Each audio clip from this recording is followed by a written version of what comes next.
If you're wondering how to get your Nintendo Switch OLED model to make funny sounds on the unlock page, it's really easy to do. So you go to turn it on and you're greeted with this. Normally you would hit the same button 3 times or tap this 3 times. But if you click in on the right analog stick, listen to the sound it makes.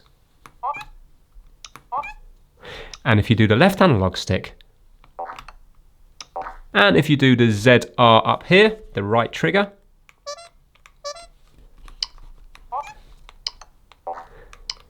so there you go. Different sounds coming out of your Nintendo Switch. Thanks for watching.